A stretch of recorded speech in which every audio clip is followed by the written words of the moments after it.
If you've reached this point, it's because you're intrigued. Perhaps you believe dark magic is mere superstition, a play of light and words. I'm not here to convince you otherwise, but allow me to share my tale. My name is Victor, and what I'm about to recount might sound like a horror story, but I've lived every detail. My journey into magic began early, not because I craved power or vengeance, but because fate placed me before a man named Eduardo. He embodied everything a student could desire: wise, experienced, yet burdened by the weight that only years of occult practice can bestow. He instructed me on grimoires, protective circles, and, most importantly, boundaries. "Never invoke what you cannot control, Victor," he'd say. And I listened, at least as far as my ambition allowed. I earned my living as an intermediary. My role was straightforward. I connected those needing assistance with the powers capable of granting it. Simple pacts for minor desires were usually resolved with low-ranking demons. It was a secure profession, as secure as one could be in this realm. I'd never had to deal directly with the Gothic kings, which instilled a false sense of control. But magic is treacherous. The more you delve into it, the more it whispers in the recesses of your mind. You begin to question what lies beyond. It was thus, without realizing it, that I found myself captivated by the names of the kings: Baal, Astaroth, and Belial. Among them, Belial held a particular fascination. I'm unsure if it was the legend of his exorbitant price or the promise of absolute power that accompanied him. In my practice, I always maintained a methodical approach. Each ritual demanded perfection: the circle, the sigils, the invocations, everything. Eduardo cautioned that even the smallest error could open a gateway with no return. To this day, I can still smell the burnt charcoal from my first true ritual, the warmth of the black candles, and the weight of absolute silence that envelops those who venture into the occult alone. But make no mistake, this isn't about magic itself. It's about what transpires when you allow yourself to cross a line that should never be crossed, and that's where my story truly begins. Until that moment, I believed I held the reins, that I possessed sufficient knowledge to avert disaster. I was wrong. I've encountered numerous clients throughout my life, but few were like Ricardo. When he entered my space, I felt the weight of his presence before hearing his voice. He was a large man with a determined gaze, yet something in his posture revealed desperation. Desperate individuals are often the most perilous, and I knew I needed to proceed with caution. Ricardo wasted no time. He sought vengeance, detailing how Mauricio, his rival, had devastated his life. "That scoundrel stole everything from me," he stated, his voice trembling with rage. "Ruined negotiations, lost contracts, a fortune evaporated." As he spoke, I sensed more than just financial loss. There was a deeper wound, perhaps a bruised ego. I listened, as I always do. My function extends beyond conjuring. It encompasses understanding the motivations that drive individuals to seek the supernatural. When he concluded, a heavy silence descended. Finally, he declared, "I want him to lose everything just as I have. I want him to experience firsthand the agony of destruction." I inquired if he comprehended the gravity of his request. Acts of destruction differ from others. They leave an indelible mark, not only on the target, but also on the instigator. He impatiently nodded and pulled out a thick wad of cash, tossing it onto the table. "I'll pay whatever it takes," he asserted. The coldness in his tone served as a warning, yet I disregarded it. Perhaps it was greed or something more. Before accepting, I gazed into his eyes. "This isn't a game, Ricardo. Once initiated, there's no turning back," he responded with an unusual conviction. "I don't want to turn back." It was then that I realized a request of this magnitude required more than ordinary means. I needed a greater power, something only one of the Gothic kings could provide. Despite my knowledge and precautions, a chill ran down my spine. I accepted the task, yet I knew I was venturing into treacherous territory.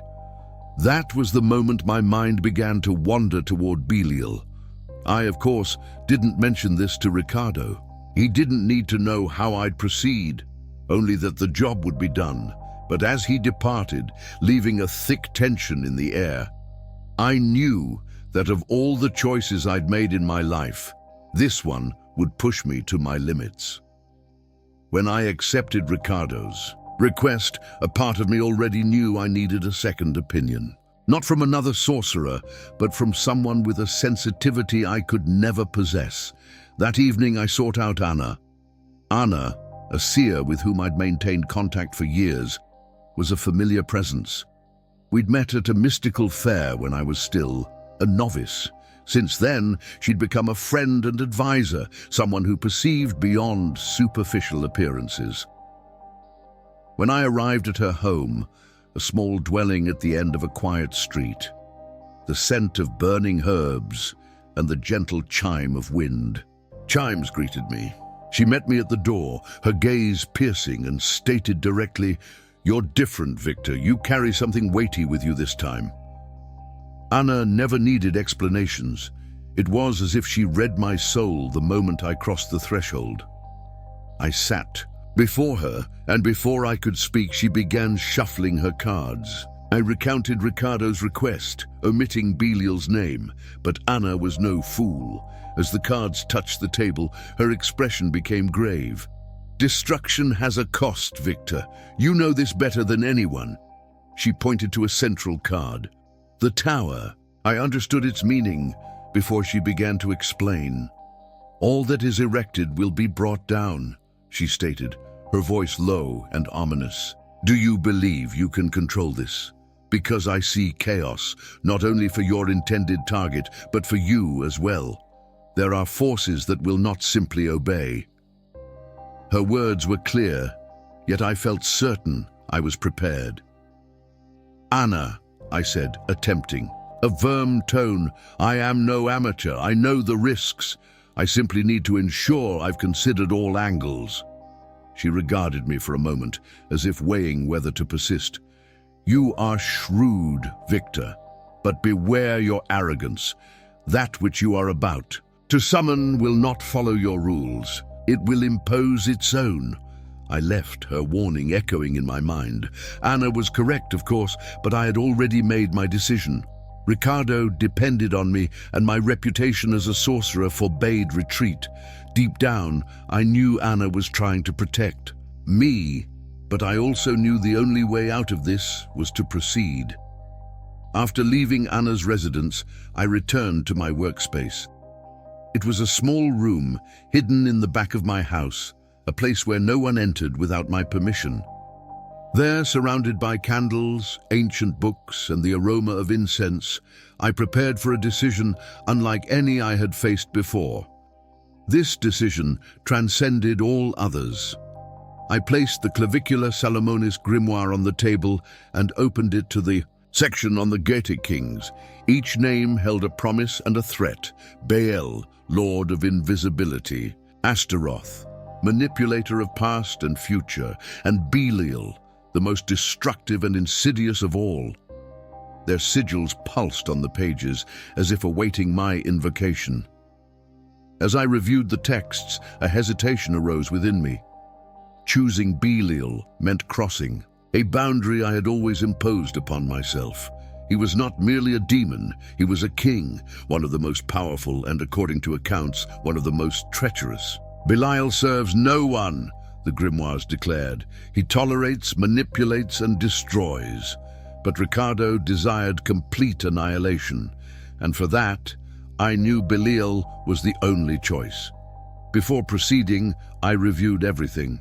I needed to ensure nothing was left to chance. The protective circle had to be perfect, without flaw or interruption. The triangle of manifestation, where Belial would appear, had to be drawn with consecrated charcoal. His sigil would be meticulously etched, and every word of the incantation would have to be pronounced flawlessly. One mistake, just one, and I would be lost.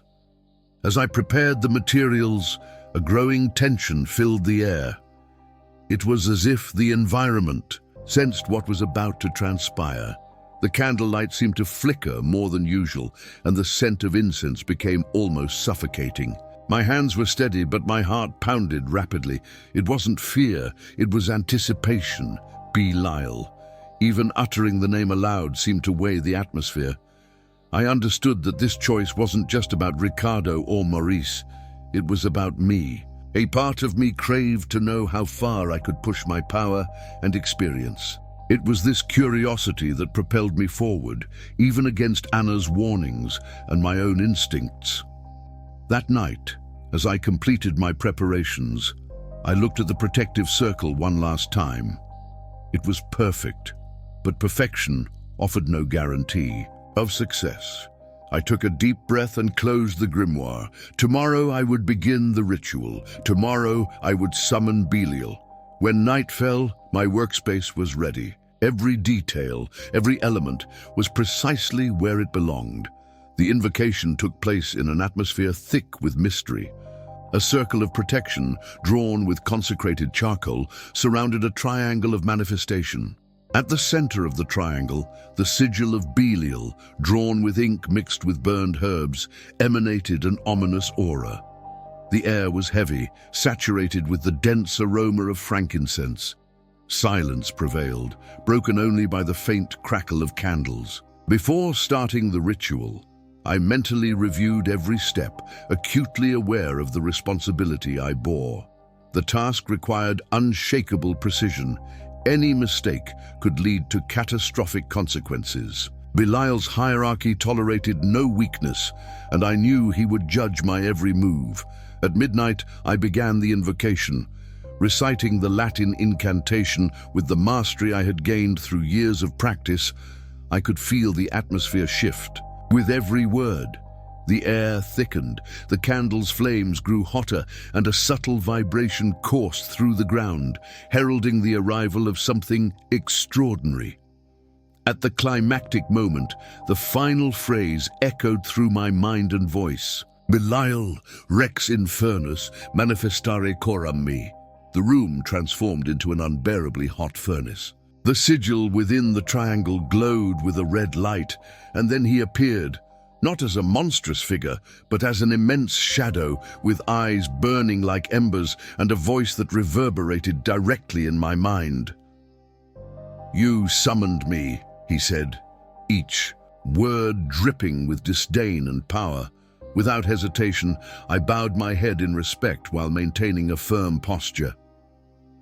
"I called upon you with a request," I responded, my voice steady despite my racing heart.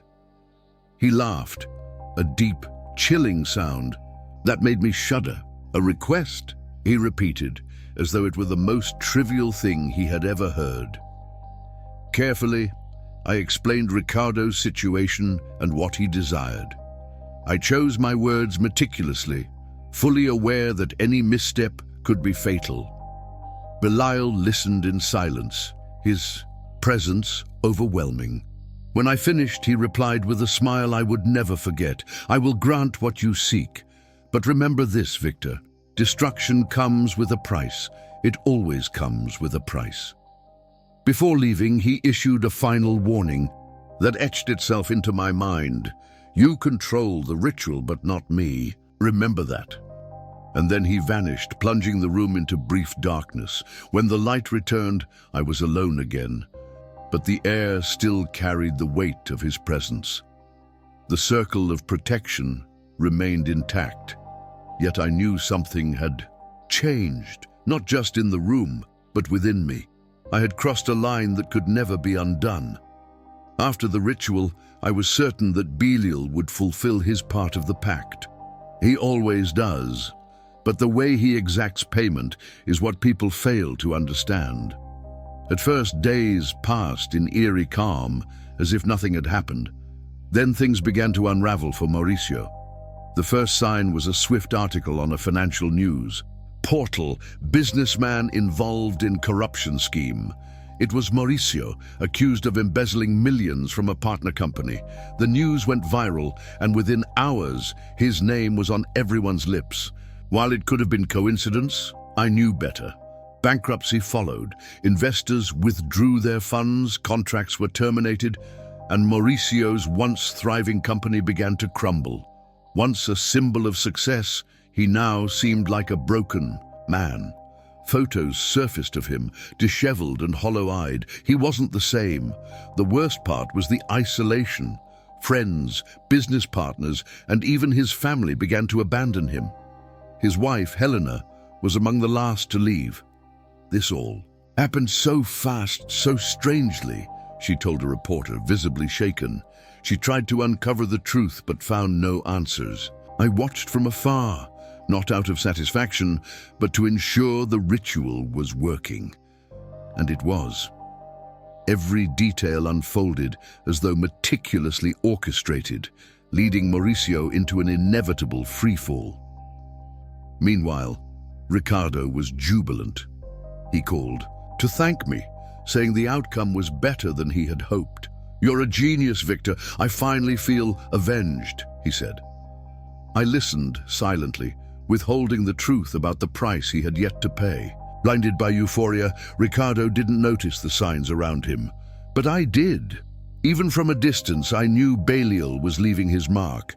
Mauricio was only the beginning, and Ricardo, for all his glee, had no idea what awaited him. Initially, Ricardo basked in his victory. He laughed about finally showing Mauricio who the real winner was. But within weeks, cracks began to show. He spoke of feeling watched, a sense of unease in his office. "It's just paranoia," he joked. By the second week, the problems escalated. Contracts failed, loyal clients withdrew, and his confidence waned. Then came the nightmares. He called me late at night, his voice trembling. "Victor, something's wrong. I see shadows in my room, in the mirror. They're watching me." Ricardo's torment escalated until he came to my home, unrecognizable. Gaunt, with hollow eyes and desperation etched on his face, he pleaded, "Victor, please stop this." I looked at him and said what I could. "The pact is sealed. You knew the price." He left broken, and the shadows he spoke of began appearing wherever he had been. In my heart, I knew it was only a matter of time before Belial collected his due. When Belial appeared again, it wasn't during a ritual. He simply materialized in my workspace, the room dimming as though the light itself recoiled from his presence. "You thought you could use me?" he said, his words sharp as knives. I held my ground. "You were summoned to fulfill a pact. The contract was with Ricardo, not me." He regarded me with something akin to amusement. "You're clever, Victor. But hear me well, never summon me again. Next time, you will pay the price." Ricardo's demise was swift. His body was found covered in symbols, burned into his skin. Paolo, his assistant, called me, panic-stricken. I told him to leave it alone, to forget he had ever known me. The price had been paid, Ricardo's and perhaps part of mine. But the rest, it still lingers, an unresolved debt waiting in the shadows. This story serves as a warning. Some forces should never be summoned. The price is always greater than you imagine, and the darkness, it never truly leaves. And remember, evil never stays distant. It always finds its way back.